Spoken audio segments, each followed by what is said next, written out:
Je veux vous parler aujourd'hui de la façon de vivre une vie bénie. Parce que le monde dans lequel je vis est volontairement assez laïque, parce que j'essaie d'être sel et lumière, de partager la foi et de faire une différence. Mais le monde dans lequel je vis ne sait pas vraiment ce qu'est une vie bénie. Et donc, j'ai toujours à cœur de leur dire qu'il y a des endroits plus élevés pour eux, que peu importe où ils se trouvent, ils pourraient aller plus haut s'ils le voulaient. Ils pourraient avoir plus, car cette vie bénie est une vie incroyablement abondante. Il y a plusieurs années, dans 60 minutes, j'ai vu l'interview d'un alpiniste qui venait de vivre une période vraiment difficile. Il venait d'atteindre le sommet du mont Everest, mais c'était une période très difficile. Ils avaient perdu quelques personnes lors de cette ascension et ils avaient dû faire face à de graves difficultés. Et donc, une fois l'aventure terminée, l'émission 60 minutes a interviewé cet homme sur les dangers et les difficultés de l'escalade. Pourquoi supportez-vous tous ces problèmes pour atteindre le sommet de la montagne? Et l'alpiniste a regardé l'intervieweur droit dans les yeux et lui a dit: c'est évident pour moi, vous n'avez jamais été au sommet de la montagne. Vous n'y êtes jamais allé. Si vous aviez été au sommet, si vous aviez pu voir ce que je vois, si vous aviez pu vivre ce que je vis, si vous aviez pu savoir ce que je sais, vous ne me poseriez pas cette question. Nous allons parler d'escalade, de montée en altitude, de découverte, de choses que nous n'avons jamais vécues auparavant. Ce passage de l'Écriture se trouve dans Matthieu chapitre 5. C'est le sermon sur la montagne. Nous le connaissons très bien. Je vais commencer par quelques versets ici. Nous commencerons par le verset 1er. Voyant la foule, Jésus monta sur la colline et, après qu'il se fut assis, ses disciples s'approchèrent de lui. J'aime ça. Ceux qui étaient ses disciples, les engagés, montaient avec lui. Et arrivé à une montée, à un endroit tranquille, il s'assit et il enseigne à ses compagnons de monter. Ne manquez pas cela. De grandes foules viennent voir Jésus parce qu'elles découvrent la vie bénie. Jésus a un message pour vous et il porte sur la façon d'avoir une vie bénie. C'est donc très attrayant et les gens viennent en foule. Alors qu'ils se rassemblaient autour de la base du lac, des milliers de personnes arrivaient. Et pour leur donner plus de place, il a dû monter plus haut sur la montagne. Et ce qui est vraiment intéressant, c'est que pendant qu'il gravissait la colline, les personnes engagées, disait-on, montaient avec lui. Vous savez, il y a un sentiment dans ce passage que tout le monde n'a pas grimpé. Certains d'entre eux ont dit: vous savez, j'aime juste le lac, j'aime le lac. Une légère brise vient du lac, les bateaux sont là, les enfants pêchent, j'aime le lac. Jésus a commencé à grimper, mais ceux qui étaient engagés ont grimpé avec lui. Il y a aussi le sentiment dans ce passage que tout le monde n'a pas entendu ce message. Il est possible que ceux qui sont restés sur un terrain plus bas n'aient jamais pu entendre les paroles de Jésus que je vais partager avec vous, qui parlent de la vie bénie, des paroles qui changent la vie. J'ai passé un an, il y a de nombreuses années, en 1996. C'était il y a longtemps. J'ai passé une année entière à étudier uniquement les béatitudes. C'est le seul passage de l'Écriture sur lequel je me suis vraiment concentré. Et j'ai décidé de les apprendre de fond en comble parce que c'était l'enseignement de Jésus. J'ai senti que si je pouvais vraiment comprendre ce qu'il disait, je pourrais probablement comprendre la plénitude de la vie.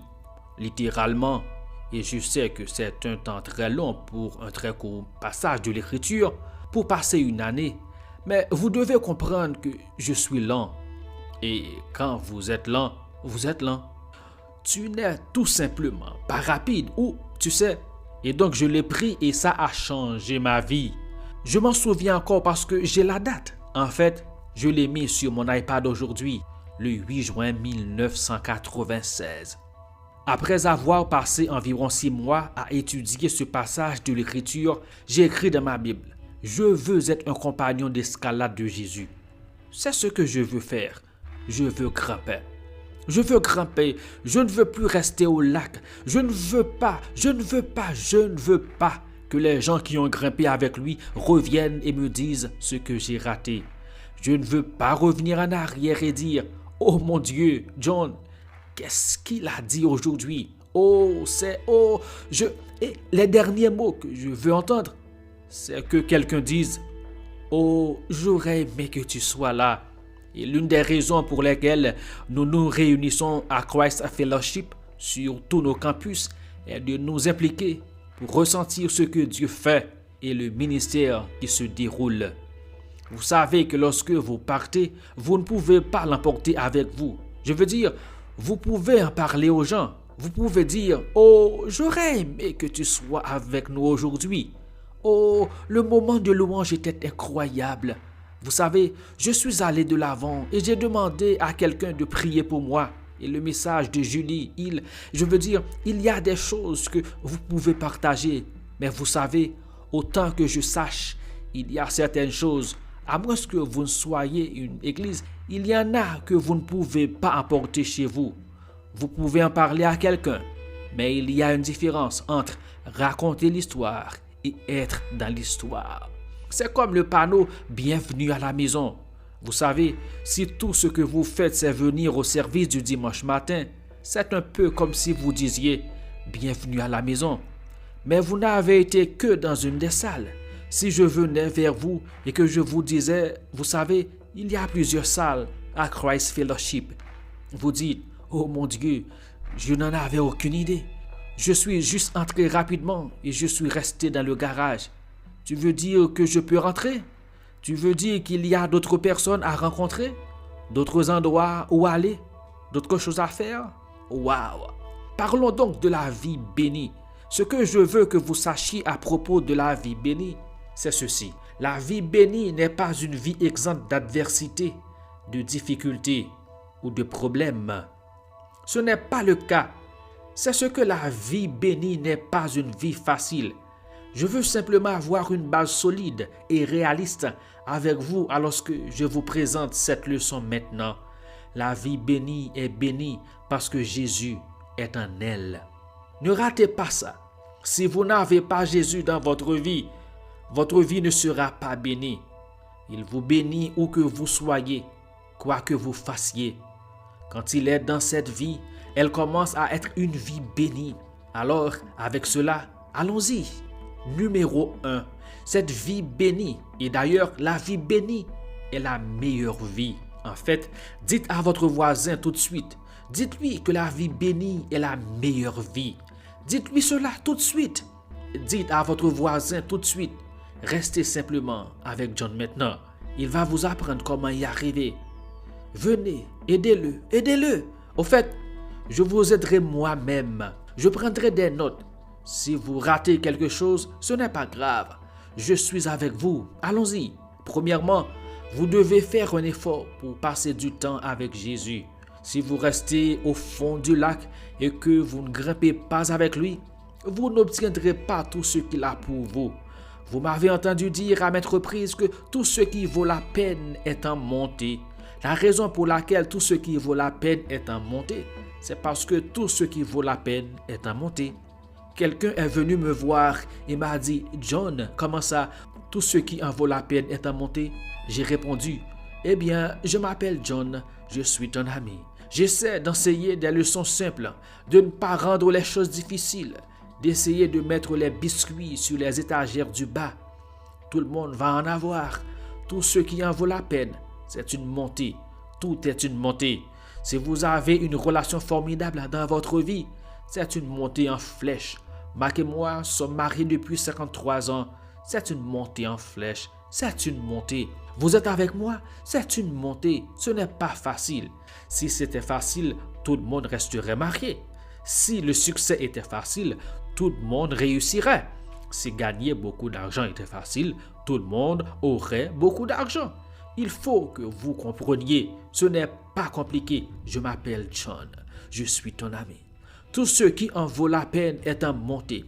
Maintenant, laissez-moi y mettre une touche spirituelle. Tout ce qui en vaut la peine est en montée et Jésus est en montée. Vous voulez être un compagnon d'escalade? Vous voyez, si vous faites de votre mieux, vous réussirez la plupart du temps, mais vous serez épanoui tout le temps. Les gens ne le comprennent pas. Pourquoi ces gens étaient-ils si déterminés à grimper avec Jésus? C'est très simple, parce que Jésus ajoutait de la valeur à leur vie. Il leur donnait une vie bénie. Pensez-y, c'est Jésus qui leur a appris à avoir une bonne estime de soi.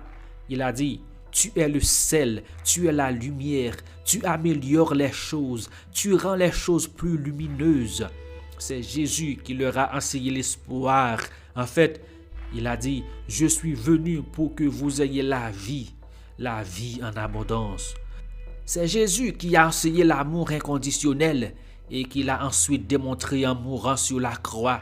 C'est Jésus qui a opéré des guérisons. C'est Jésus qui a apporté une paix, a-t-il dit, que le monde ne peut même pas atteindre. Il ne peut pas vous la donner. Il a dit que le monde ne peut pas vous la retirer.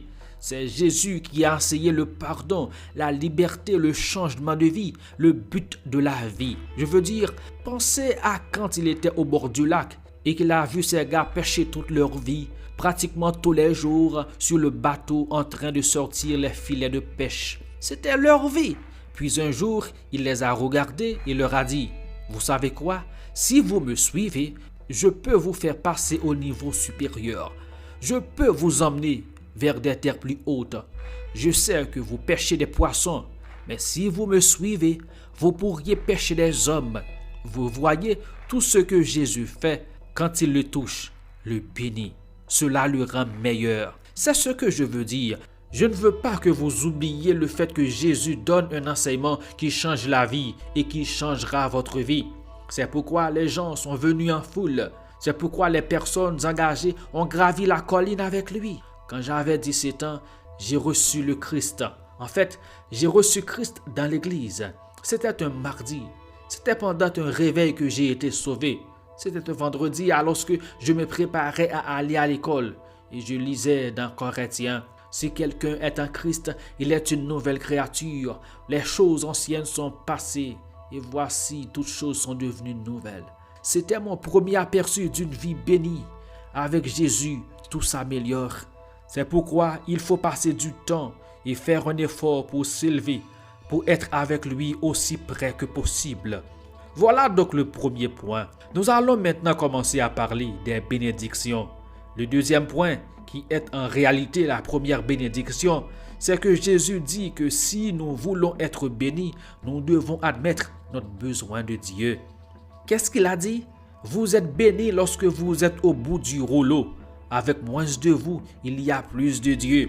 En d'autres termes, vous êtes bénis. J'adore ça. Vous êtes bénis lorsque vous êtes au bout du rouleau. Maintenant, laissez-moi vous parler un instant.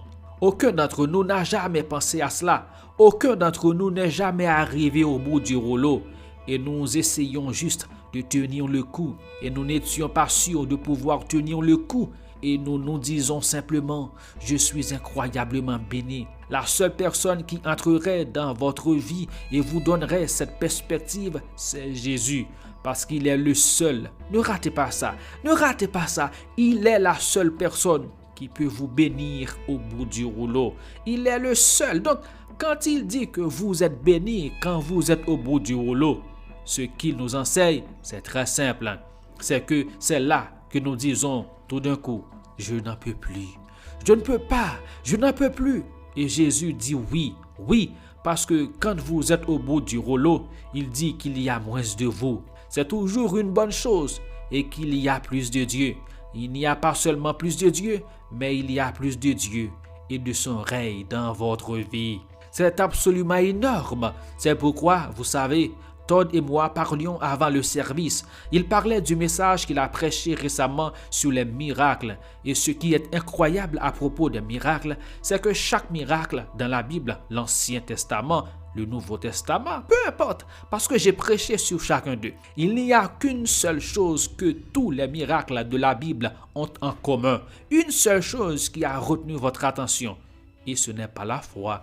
Je connais des gens qui ont eu des miracles qui n'avaient pas même la foi. Ils étaient surpris. Ce n'est pas une prière. J'aime la prière, mais ce n'est pas une prière. Je sais que les gens n'ont pas prié pour un miracle et n'en ont pas eu un. La seule chose que tous les miracles ont en commun, l'Ancien Testament, le Nouveau Testament, tous les miracles, peu importe.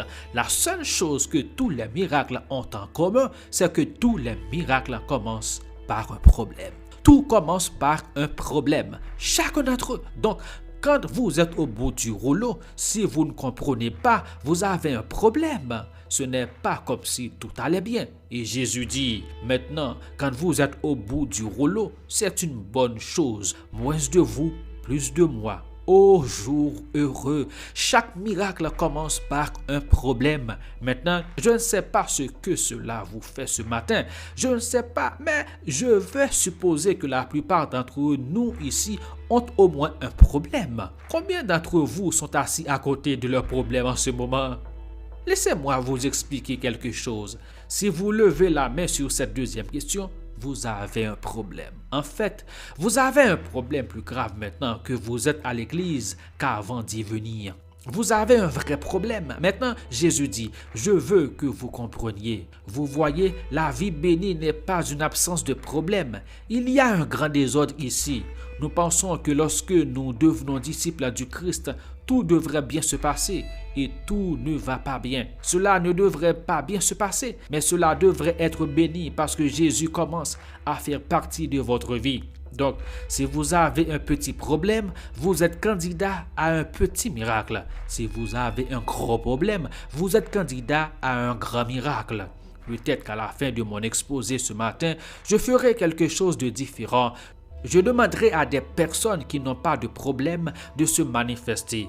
Ne serait-ce pas amusant? Je n'ai jamais fait ça auparavant, car on ne peut pas avoir de miracle sans problème. Donc, si vous n'avez pas de problème, vous ne pouvez pas avoir de miracle. Si vous n'avez pas de problème, vous avez un problème. Et nous aimerions vous aider. Vous vous présentez. Nous allons vous saisir. Nous dirons simplement, mon Dieu, donnez-lui un problème. Ouais, donne-lui un problème. Je sais à quoi tu penses. Tu vas dire, je vais rester loin de ce type. Je vous le dis maintenant parce que lorsque vous avez un problème, vous êtes candidat à un miracle. Jésus a dit cela. Jésus a dit, je veux que vous sachiez que vous êtes très bénis au milieu de vos problèmes.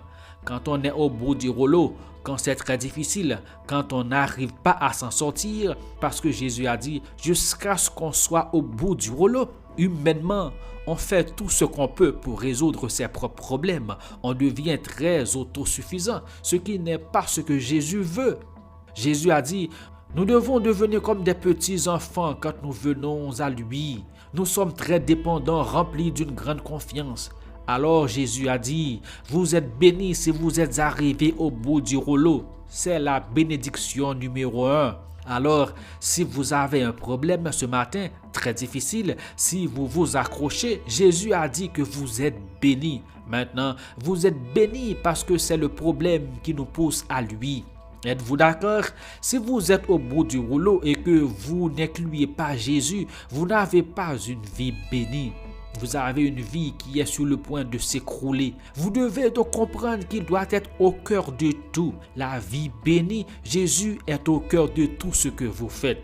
La première bénédiction est donc d'admettre que l'on a besoin de Dieu. La troisième chose qu'il a dite, qui est la bénédiction numéro 2, c'est qu'à travers vos pertes, vous permettez à Dieu de vous aimer. Car dans Matthieu 5, verset 4, que dit-il? Vous êtes bénis lorsque vous sentez que vous avez perdu ce qui vous était le plus cher.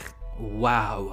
Ce n'est qu'à ce moment-là que l'on peut être embrassé par l'être le plus cher, qui dirait qu'on est béni quand on est au bout du rouleau, qui dirait que vous êtes béni lorsque vous avez perdu la personne qui vous était la plus chère. Seulement Jésus. Parce que Jésus, lorsqu'il entre en scène, peu importe à quoi ressemble le tableau, lorsqu'il entre en scène, c'est immédiatement une bénédiction dans votre vie. Chaque fois que vous lui laissez suffisamment de place pour qu'il puisse entrer, travailler, vivre, exercer son ministère et enseigner, dès l'instant où vous l'incluez, c'est là que commence la vie bénie.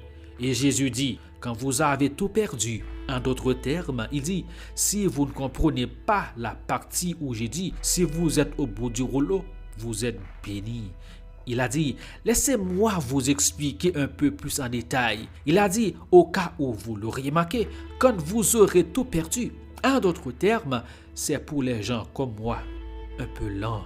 Quand tu as tout perdu, John, tu es béni parce que quand tu as tout perdu, tout d'un coup, tu trouves celui, moi, Jésus, tu trouves celui qui t'aime. C'est l'histoire du fils prodigue. Nous la connaissons bien. Les enfants, hey papa, je veux avoir ma propre vie. Donne-moi l'argent, j'ai reçu l'héritage. Il s'est envolé. Il a fait des fêtes. Il a eu des amis. Il n'avait plus d'argent. Des années plus tard, il est dans une porcherie. Il ne va pas très bien. Il pense à la maison de son père. Et il dit, tu sais, si je rentrais à la maison, tu sais, je sais que je ne serai plus un fils. J'ai déjà tellement gâché ma vie que je ne peux pas être un fils. Mais peut-être que je pourrais être un serviteur. Peut-être que je pourrais avoir une couchette dans la grange. C'est ainsi qu'il rentre enfin à la maison. Je ne veux pas que vous manquiez cela. À quoi s'attendait-il en rentrant chez lui? Il s'attendait à être un serviteur, pas un fils. Il s'attendait à être sermonné par son père. Hé, fiston, qu'est-ce que tu as fait de l'argent? Je t'en ai donné un paquet. Qui sont ses amis? Qu'est-ce que tu faisais? Comment as-tu pu le gaspiller? Il s'attendait à un sermon. Il s'attendait à ce que son père lui dise qu'il n'était pas digne d'être un fils. Pourquoi ses attentes étaient-elles si faibles dans sa vie?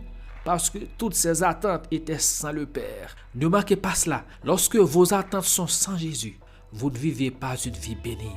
Vous vivez une vie raillée, maudite, parce que tout ce que vous voyez et toutes les perspectives que vous avez sont sans lui. Il a dit, d'accord, très bien, je vais rentrer chez moi. Je veux dire que je rentre chez moi parce que je suis désespéré. Je suis dans une porcherie. Je vais rentrer chez moi, mais je serai un serviteur. Je vais me faire sermonner. D'ailleurs, il a mis tant de temps à rentrer chez lui. C'est parce qu'il ne s'attendait pas à ce que ce soit trop bon. Je n'ai jamais entendu personne enseigner cela.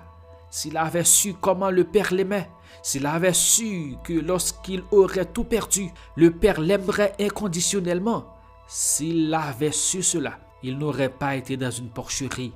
Il n'aurait pas dépensé tout son argent. Hey, non, non, non! Quand il était en difficulté, avant même d'avoir perdu tout son argent, il serait rentré chez lui. Il serait rentré chez lui. Croyez-moi, la raison pour laquelle il n'est pas rentré chez lui, c'est parce que le Père n'était pas dans le coup. La raison pour laquelle nous n'avons pas une vie bénie, c'est parce que Jésus n'est pas dans le tableau. Et dès qu'il est dans le tableau, peu importe où vous êtes, peu importe ce qui vous arrive, quand il est dans le tableau, tout va bien. Il s'attend donc à être sermonné. Il s'attend à être un serviteur plutôt qu'un fils. Maintenant, c'est ce à quoi il s'attend. Il s'y attend parce que le Père n'est pas dans le tableau. Il rentre donc chez lui. Au lieu d'obtenir ce qu'il attendait, il a obtenu ce qu'il n'attendait pas. Tout a basculé. Je veux dire qu'il rentre chez lui. Il ne s'attendait pas à ce que son père le cherche. Il ne s'attendait pas à ce que, lorsque son père le verrait, il n'attendrait pas qu'il arrive jusqu'à lui, que le père se mettrait immédiatement à courir vers lui. Il ne s'attendait pas à ce que le père soit excité de le voir. Il ne s'attendait pas à ce que le père prenne l'anneau familial et le lui mette au doigt. Il ne s'attendait pas à ce qu'il lui mette une robe. Il ne s'attendait pas à ce que le père se réjouisse et dise « Mon fils qui était perdu est maintenant revenu à la maison ». Il ne s'attendait pas à ce que le père l'appelle fils. Il ne s'attendait pas à ce qu'ils organisent une fête pour lui. Mais c'est ce que Dieu a fait et il veut le faire pour vous. Donc la vie bénie, dès que vous mettez le Père dans le tableau, la vie commence à être bénie. Sans lui dans le tableau, bonne chance. Et sans lui dans le tableau, vous êtes tout seul. Mon monde vit avec des gens qui n'ont pas dans le tableau. C'est pourquoi j'aime tant être dans ce monde, pour lui montrer ce qui se passe quand il est sur la photo. Bon, bénédiction numéro 3. Je dois me dépêcher. J'ai plus de bénédictions que de temps. Que dit Jésus? Quatrièmement, vous êtes bénis lorsque vous vivez une vie de contentement. C'est la bénédiction numéro 3. Nous connaissons ce passage. Vous êtes bénis lorsque vous vous contentez de ce que vous êtes, ni plus ni moins. À ce moment-là que vous vous retrouvez fier propriétaire. J'adore cette phrase de tout ce qui ne s'achète pas. Il parle maintenant de l'esprit de mécontentement, pensant que vous avez gagné quelque chose ou acheté quelque chose ou que vous méritez quelque chose. Et il dit, laisse-moi t'aider. Je veux te parler de quelque chose qui va au-delà du fait de gagner, de mériter ou d'acheter quelque chose dans ta vie. De quoi parle-t-il? De ce qui ne s'achète pas. Vous voyez, quand je partage ma foi avec mon monde, ce sont les choses qui ne peuvent pas être achetées qui me permettent de partager ma foi avec eux. Parce que les gens avec qui j'ai été, ils ont déjà tout acheté. Vous me suivez? Alors si vous pouvez l'acheter, ils l'ont. Et si vous pouviez, parce qu'ils travaillent dur, si vous pouviez le gagner, il l'avait. Jésus a dit non, non, non, non. Laissez-moi vous parler de la vie bénie. On ne peut pas l'acheter, on ne peut pas la gagner. Alors, qu'est-ce qui ne peut pas être acheté? Qu'est-ce qui ne peut pas l'être? Eh bien, la paix qui dépasse l'entendement humain. Seul Jésus peut donner cela. La vie abondante, seul Jésus peut la donner. Le pardon, seul Jésus peut le donner. La relation personnelle, seul Jésus peut la donner. Ce sont des choses qui ne s'achètent pas. L'un de mes passages préférés de l'Écriture est Matthieu 11, versets 28 à 30. Jésus parle. Écoutez attentivement les paroles. Êtes-vous fatigué? Êtes-vous épuisé par la religion?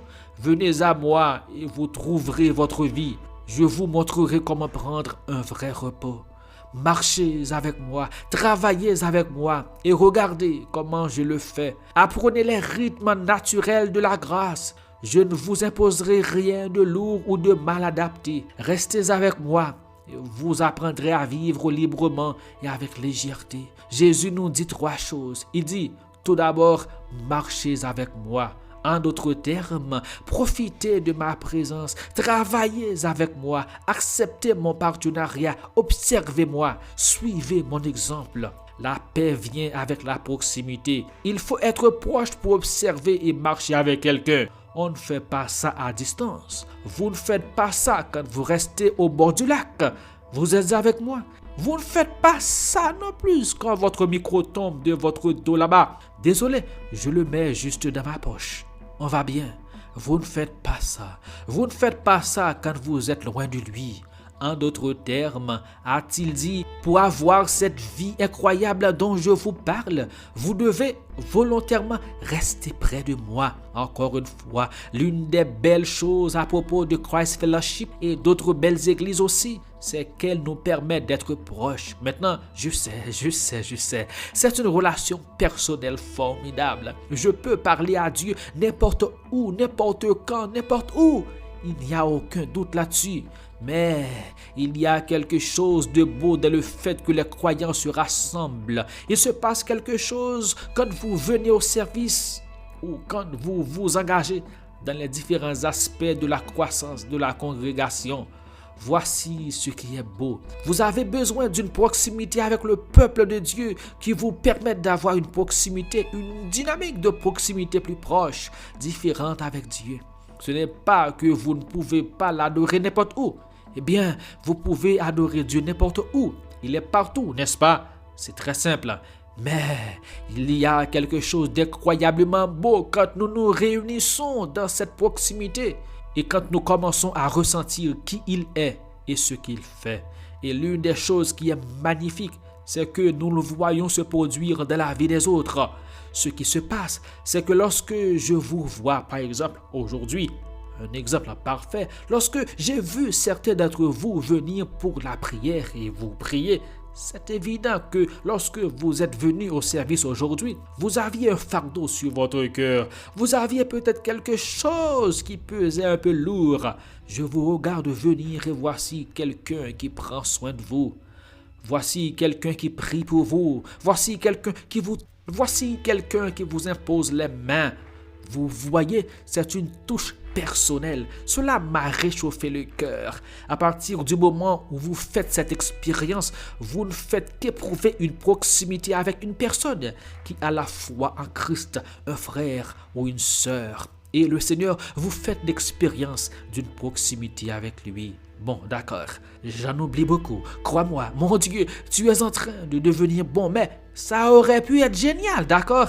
Ça aurait pu être génial, mais j'avais besoin de 3 heures pour être génial, d'accord? Mais ça n'arrivera pas. Alors, laissez-moi vous donner une dernière pensée, juste une dernière pensée. Vous êtes bénis, dit finalement Jésus, lorsque vous développez une faim et une soif de Dieu. C'est la bénédiction numéro 4. Comme l'a dit Jésus, vous êtes bénis lorsque vous avez, j'aime cela, un bon appétit pour Dieu. Il est à la fois nourriture et boisson dans le meilleur repas que vous puissiez jamais déguster. Parfois, j'utilise cette citation de C.S. Lewis car elle convient ici. Et parfois, dans la communauté où je vis la plupart du temps, c'est approprié. Voici ce qu'il a dit. La faim serait absurde s'il n'y avait pas de nourriture. La soif serait absurde s'il n'y avait pas d'eau. Et l'humilité serait absurde s'il n'y avait pas de possibilité de relation. Le désir de trouver Dieu serait absurde s'il n'existait pas. C'est pourquoi j'ai dit à mon ami athée quand j'étais avec lui, en fait, je travaille avec lui maintenant depuis 11 ans. Je suis vraiment désolé, mais je ne pars pas. Je resterai là, je serai là, j'attends juste le moment. Croyez-moi, chaque personne a un moment où elle veut avoir Dieu, mais il faut être là dans une relation avec ce moment. Alors, je disais à mon ami athée, je lui ai dit, je sais que tu ne crois pas en Dieu, mais il te manque vraiment, n'est-ce pas? Oui, tu le crois. Il te manque parce que nous avons été créés. Oh mon Dieu, nous avons été créés pour le connaître. Oh, nous sommes créés. Que disons-nous à la santé du Christ? Nous avons été créés pour connaître Dieu. Nous avons été créés pour grandir dans une relation avec Dieu. Nous avons été créés pour découvrir notre raison d'être. Nous avons été créés pour avoir un impact sur notre monde. C'est pourquoi nous nous réunissons ici, car ce sont de très belles choses. Je t'aime. Il me reste 4 secondes. Quand j'aurai fini ici, sur ce campus, je ne sais pas, je suppose qu'ils ont des livres à me faire signer et j'irai là-bas et signer des livres. Mais puis-je prier pour toi? Prions. Père, c'était si bon d'être ici et ça m'a fait du bien de rentrer à la maison. C'est bon de voir les gens que j'aime, les gens qui m'aiment et les gens qui t'aiment. C'est bon. C'est bon de rentrer à la maison. Et je prie pour que notre soif de te connaître, je prie pour que notre désir de grimper avec toi commence.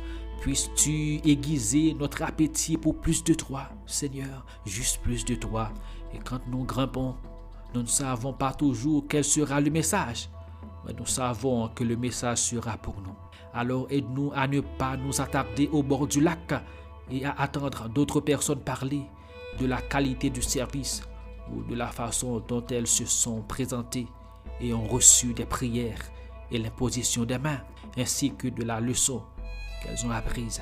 Seigneur, permets-nous de vivre ta propre expérience aussi intimement que possible. Seigneur, relève-moi et laisse-moi me tenir debout par la foi sur la table du ciel. C'est ce que nous voulons. Je prie donc pour que chacun d'entre nous ici, sur tous nos campus, soit béni. Père, je les aide à comprendre que la vie bénie te place toujours au centre de l'image. C'est toi plus tout le reste, mais c'est toi. Aide-nous donc à chercher premièrement ton royaume, ta justice, afin que toutes les autres choses nous soient données par surcroît. Que Dieu te bénisse. Je t'aime beaucoup. Ce message de John Maxwell a été soigneusement traduit. Pour avoir accès à toutes nos ressources, veuillez visiter notre site internet le www.jecroisdoncjeparle.org. Tous nos contenus sont pratiquement disponibles sur la plupart des plateformes de podcast. Vous n'avez qu'à taper « Je crois, donc je parle ». Tous nos livres sont aussi disponibles sur Amazon en version e-book, broché et relié. Merci d'intégrer notre communauté. Merci de partager et de consommer nos contenus. Que Dieu vous bénisse abondamment. Grandissons ensemble dans la grâce et la connaissance de Jésus-Christ, notre Seigneur.